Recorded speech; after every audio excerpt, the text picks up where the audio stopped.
What is up, everybody? We had Friday Night Smackdown tonight, and this is WWE Smackdown Explained, the weekly video series where we take a look at all of the major events from tonight's show.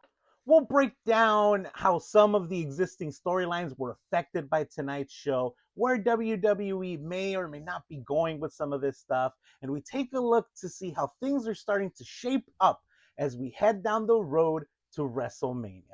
So if you're a wrestling fan and you want to see more wrestling content on your feed, make sure to hit that subscribe button, hit that like button on this video. We post a lot of fun content on this channel, and I would love for you to take a look at it sometime. Now, let's talk wrestling. Look, I'm going to be perfectly honest with you as we get this video started. This probably won't be a long video, although you'll see how long it is at this point since you've clicked on it, but I feel like tonight's episode kind of dragged. I feel like there was the potential for so much to happen. We had 2 Elimination Chamber qualifying matches. We had 2 title matches as part of this show. And honestly, all of that considered, not a whole lot happened here tonight. One of the things that I have no idea where WWE is going with, and I hope that this means that they're headed in the right direction, however, is that Rhea Ripley and Io Sky match versus Lash Legend and Nia Jax. I forget what they call their team, but that match just ended in such a weird way, in such a disappointing way. I honestly think that a lot more would have come out of it if either of these two teams would have just won the match.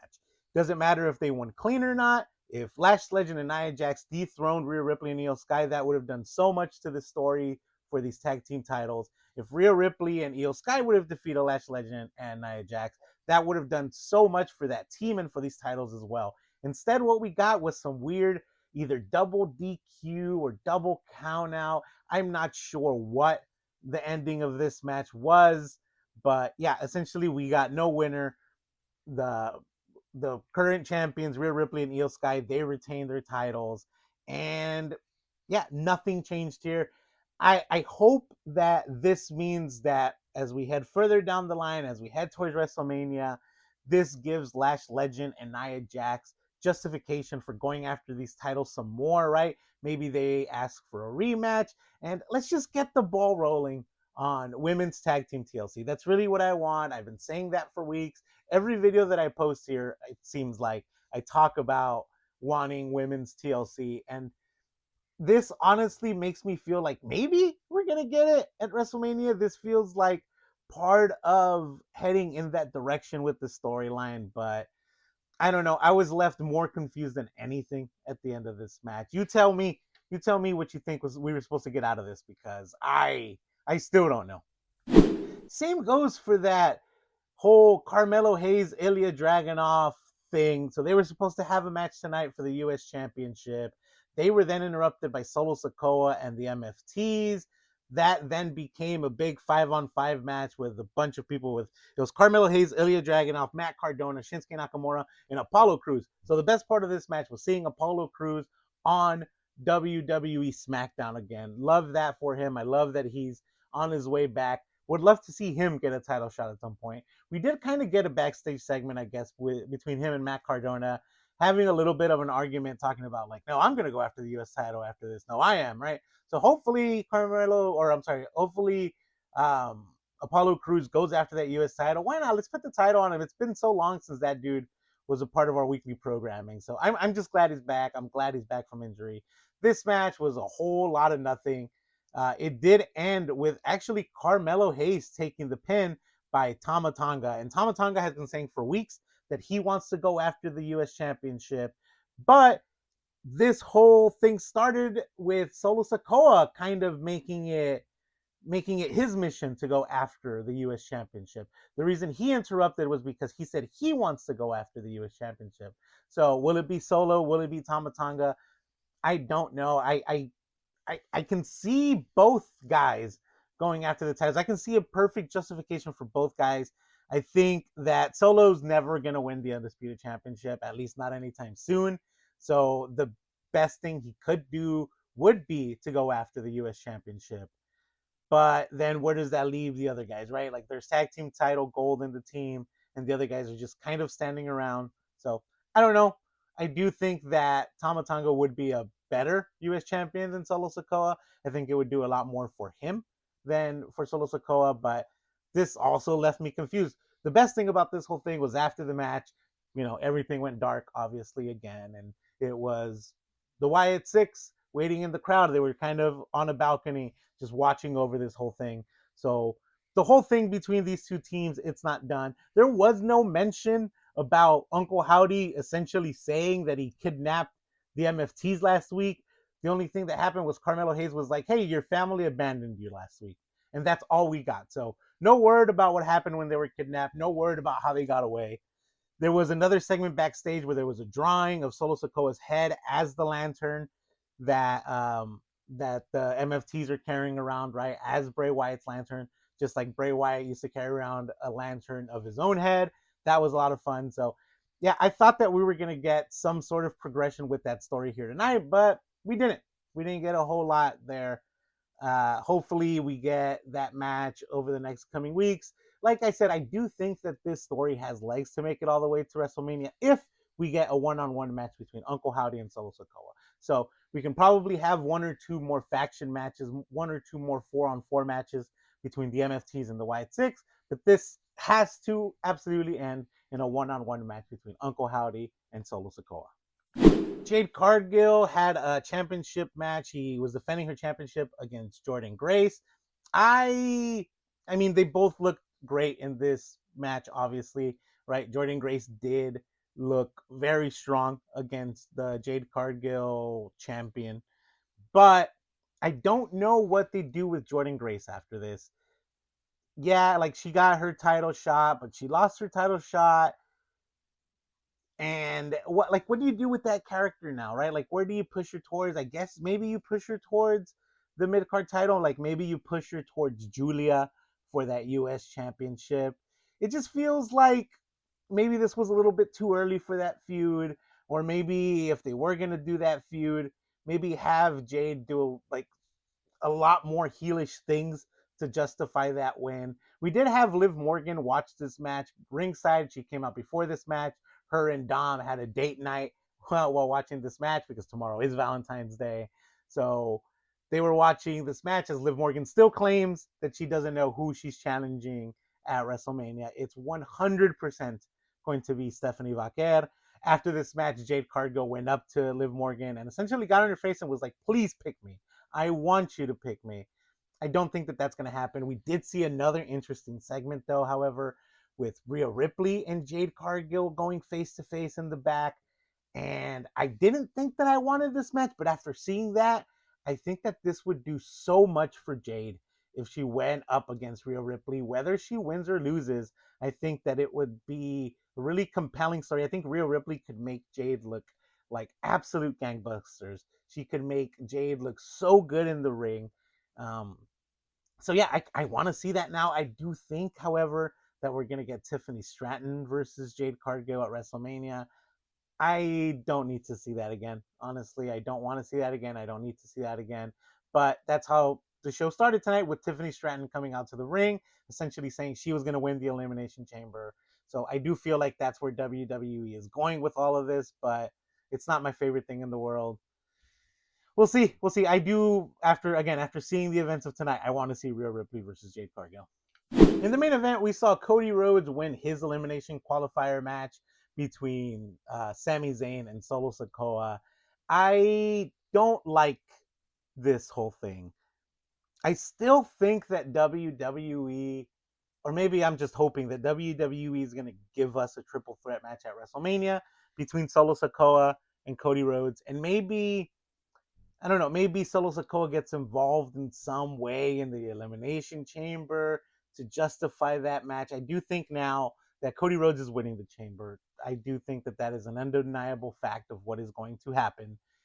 It is going to be Cody Rhodes versus Drew McIntyre at WrestleMania. I want them to inject Jacob Fatu into this. I want them to put the title on Jacob Fatu at WrestleMania. I think it's time. I think that it would make for a great storyline for him. We're still haven't gotten real answers about who attacked Jacob Fatu. So maybe that's what we get.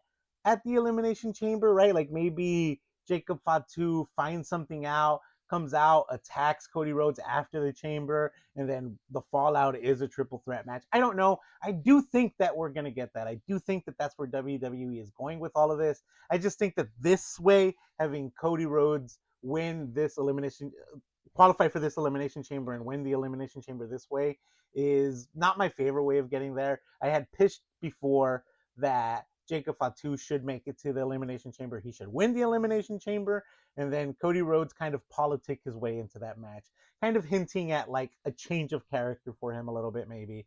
But as long as we get there, I guess I don't care how we get there.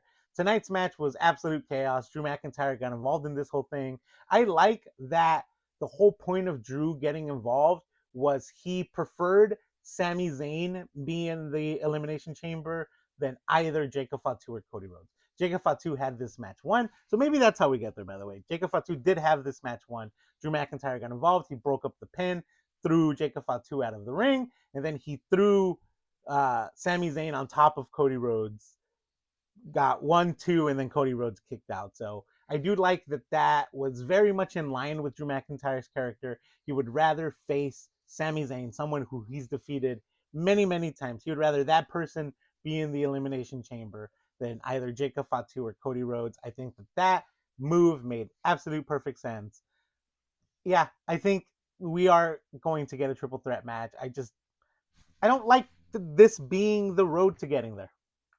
Everything else that happened in tonight's show was kind of secondary. We had Alexa Bliss qualify to the Elimination Chamber as well. She defeated Zelina, Vega, and Giulia. I don't like this new Zelina Vega character. I don't like her and Aleister Black as these two heel, dark, vampire-ish characters. Just doesn't sit well with me. I'm not a fan of it. I don't know. Just feels a little bit weird for both of them, if I'm being perfectly honest. Definitely for Zelina. Giulia, can we just get her to defend the U.S. Championship? I mean, the person that she had the most feuds with, Chelsea Green, she was on tonight's show. She was in a wheelchair. We did get word that she was injured. If you watch Triple A, she wasn't able to defend her mixed tag team titles because of this injury. So we knew she was injured. She came out in a wheelchair tonight. I don't know how long she'll be gone for, but that's an absolute bummer because Chelsea Green is, we love Chelsea Green on this channel. We show love for Chelsea Green here because Michael Hayes is an absolute idiot. He says that she's not a main eventer. Whatever, we're moving on. We also got a segment with Kit Wilson backstage with Damian Priest, Nick Aldis, and R-Truth. He's going to be facing Obafemi again next week, it sounds like. Okay, that's fun. I mean, another squash match, sure. I don't hate that at all. Let's keep making Obafemi be this absolute monster that no one can beat. And let's have him keep squashing jobbers. I have absolutely no problem with that. We also got a match between Trick Williams and Rey Fenix, where honestly, Rey Fenix looked really good in this match. I do think that they both look really good in this match, but of course, Trick Williams got the win again. Rey Fenix still can't buy a win. He can't get a win. He can't buy a win. I think he deserves better. Obviously, I've said that week after week, but WWE just needs something else for him other than just honestly being a jobber, which it feels like that's what we're doing with him right now. He can be just as good, if not better, than Penta, and WWE just doesn't see that, I guess. So there you have it. That's essentially everything that happened on tonight's show. Like I mentioned, short and sweet video. Maybe it's because tonight's episode was on Sci-Fi and not on USA like it usually is for American audiences. So it being on a station where it's not usually, and maybe not a lot of people got that message, not a lot of people tuned in. The Olympics are happening at the same time, so maybe knowing that they're competing against the Olympics just had them take a step back in their storytelling for a bit. This is a really weird time for wrestling because we have the Elimination Chamber coming up, so things start to slow down before they speed up between the Chamber and WrestleMania. But we have two Chamber matches that are starting to take shape. Again, we had two championship matches here tonight, and it just felt like a lot more could have happened, but it didn't, and it is what it is. I mean, this is definitely a skippable episode of SmackDown if you haven't seen it. I feel like this recap will do more than enough for you to know what happened on tonight's show and for you to be on top of everything that's going on WWE. But yeah, not a great show overall. I said it on my shorter video. I said it on my 60-second review. I'd give it a 2 out of 5. Just, I don't know. SmackDown is just taking a step back. It started off really strong, and tonight's episode definitely slowed down. But anyway, though, since you made it this far, make sure to drop a like. Make sure to let me know in the comments if I'm wrong. Let me know if you actually, maybe you really enjoyed SmackDown tonight, and I'd like to hear why you enjoyed tonight's show. Also, let me know if there's something that happened tonight that you feel was a bigger deal that I should have spent more time talking about. I'd love to hear your feedback, and listen, I have no problem admitting when I'm wrong. So please let me know in the comments if that's the case. But as always, like I said, make sure to like, make sure to subscribe, make sure to be a part of this community with us.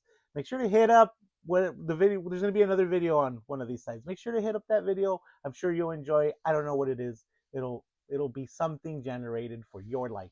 So make sure to hit that video and check it out. I spend a lot of time on these videos for you, so you might as well at least give it a chance. But anyway, though, as always, until next time, have a nice day.